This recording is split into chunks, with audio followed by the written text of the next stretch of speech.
وشاب نشأ في طاعة الله منذ أن ولد وهو يرى الصلاة بين يديه، أذن في أذنه عند ولادته،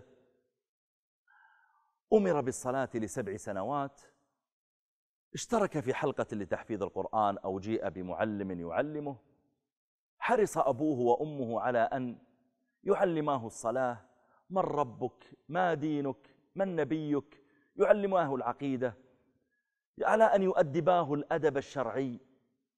لم يهمل هذا الولد في الشوارع، ربما وقع في التدخين وهو صغير، أو ربما وقع في مخدرات، أو ربما تلفظ بأنواع الألفاظ السيئة، كل هذا لشدة إهماله. لا، بل شاب منذ أن نشأ وهو على طاعة الله تعالى، يرى الصلاة في بيته، يرى الصوم، يرى الذكر، يرى الخير، يرى الصدقات.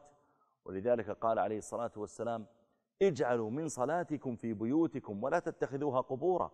يعني اجعلوا السنن والنوافل اجعلوها في البيت، ولا لا تجعلوا بيوتكم كالمقابر لا يصلى فيها، لا، بل صلوا في بيوتكم حتى يرى الأطفال وترى البنات الصغار يتربوا من الصغر على رؤيتهم للصلاة.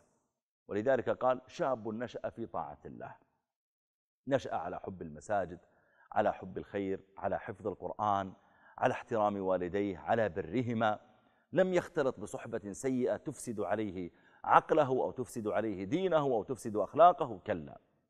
كنشأة مصعب بن عمير مثلا، بل كنشأة الحسن والحسين في بيت رسول الله عليه الصلاة والسلام، كنشأة عبد الله بن عمر، كنشأة أنس في بيت رسول الله عليه الصلاة والسلام. كما قالت أم أنس لما جاءت به أول ما قدم النبي عليه الصلاة والسلام إلى المدينة، جاءت بولدها وقالت: يا رسول الله، هذا ابني عمره 9 سنوات يخدمك ويتعلم منك. ربيعة بن كعب كان غلاما صغيرا يخدم النبي صلى الله عليه وسلم ويقرب إليه الماء ويصب الماء ويتوضأ النبي عليه الصلاة والسلام. فقال له عليه الصلاة والسلام يوما: يا ربيعة بن كعب سلني. قال: أسألك؟ قال: نعم. وقد كان يظن بمثله أن يطلب مالا أو ثيابا أو رداء. قال: يا رسول الله، أسألك مرافقتك في الجنة. انظر إلى هذا الغلام الذي نشأ على طاعة الله. ولذلك إذا تأملت اليوم في أول من يستفيد في الشاب الذي ينشأ في طاعة الله، تجد أنهم الوالدان.